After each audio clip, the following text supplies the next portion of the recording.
to today. I have a question for you. Doesn't it seem that we spend a lot of time thinking about money? How to get it, how to save it, how to spend it, how to share it. We worry about how money is spent in government, about the national deficit, and about whether or not people will have the health care, the education, and the retirement income that they need. Some of us worry about student loans, about the fluctuating stock market, and about how tariffs impact ordinary Americans. And as we approach next year's presidential election, the voices on all sides seem to grow louder. Into these concerns that occupy us, our lectionary has dropped one of Jesus' most difficult parables, which we find only in the Gospel of Luke. It's called the parable of the dishonest manager. Luke has placed this parable of Jesus between two much-loved parables, and it has some similarities to both of them.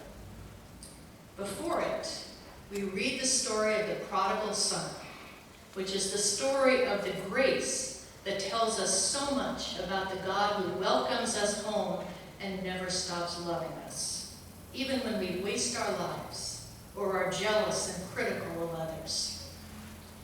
And shortly after this story, we read of the rich man and Lazarus, which is the lectionary text for next week.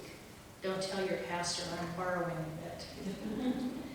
But it speaks of the reversal of fortune that happens when poor Lazarus dies and is received into heaven, and the rich man dies and is not. In both the prodigal son story and today's story of the dishonest manager, there is this phrase, squandered his property. The word squander, as you may know, means to spend extravagantly or to scatter. The difference is, the younger son in the first parable, often called the prodigal, spends or scatters what is, because of his father's generosity, his own money. The dishonest manager, in contrast, spends or scatters his employer's money. Now at this point, we don't know if he's gotten into trouble because he's been overly generous with the people who owe his employer, or if he's simply been helping himself to his master's money. But then his master confronts him and says, "I've been hearing that you are taking advantage of me. Show me the numbers, because I'm about to fire you." The manager knows that there's enough truth in the accusation that he'd better do something, and fast. His master's angry about the money, but also because he's lost face among his friends, who gossip that his manager is mismanaging his money. So the anxious manager starts calculating. He knows himself pretty well. He eliminates two ways to survive right off the bat. He's not strong enough for physical labor, and he's too proud to beg in the street. He then decides to use another ability, to make himself well-liked, so that he will always have friends who will have him over for dinner. He makes a deal with the man who owes his boss 100 jugs of oil. He tells him to take his bill, sit down quickly, and make it 50. Now, I love that phrase, sit down quickly, because maybe it implies, before I change my mind. You know? This is such a deal. Available for only the next few minutes. Take your bill, sit down quickly, before I change my mind. Of course, the man accepts the offer, and the second one does also. So his master will be paid back, but for less than the full amount. There's also a possibility that the manager is simply giving up what would have rightfully been his own commission. So in giving up his commission, or in reducing his master's earnings, he has secured a place for himself among his new friends when the security of his current position is gone.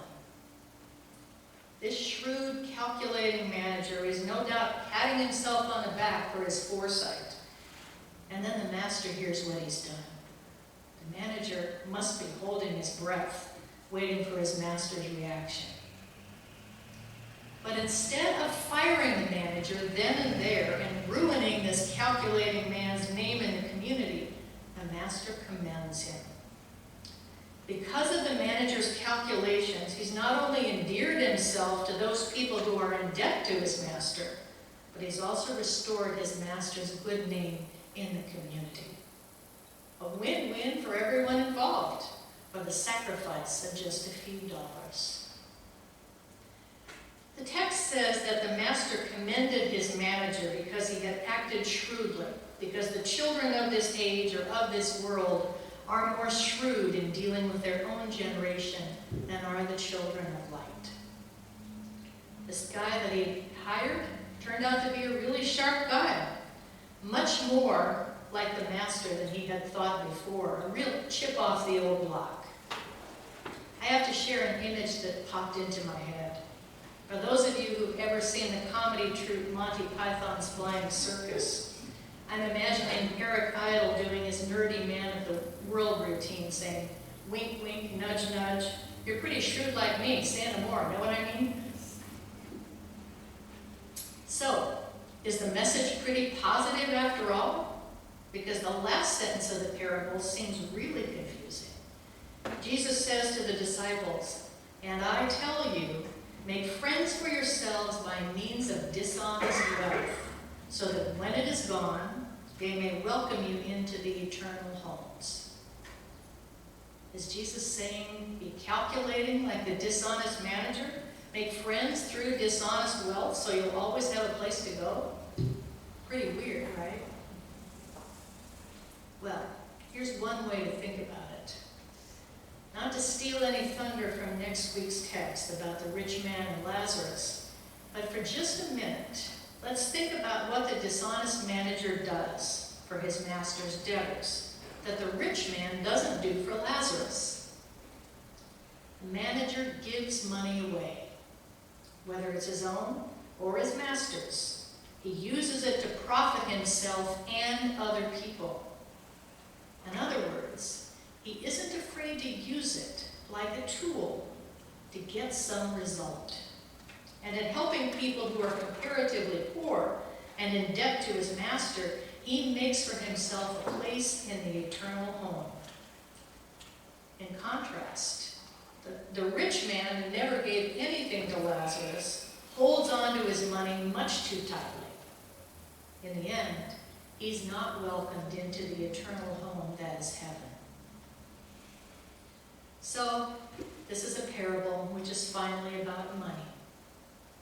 And in using as a model a man who is not very likable, but has the right attitude toward money, Jesus has used a fascinating parable to teach us something about money's ultimate value. We all tend to give it too much power. Who gives it too much power? Yeah. Well, it's likely one of the biggest struggles of our lives. It may be true, as the Beatles said, that money can't buy us love. But there's a recent study confirming that the closer people's annual income is to about $75,000, the more life satisfaction or happiness they feel.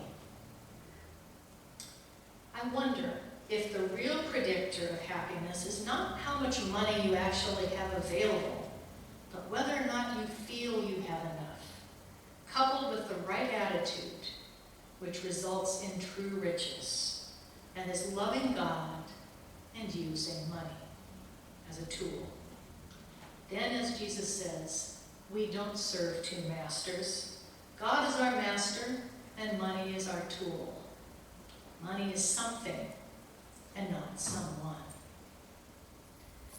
I read several years ago that according to the Fidelity Millionaire Outlook study, generations X and Y millionaires are becoming wealthy faster than their baby boomer counterparts, but they're also giving more.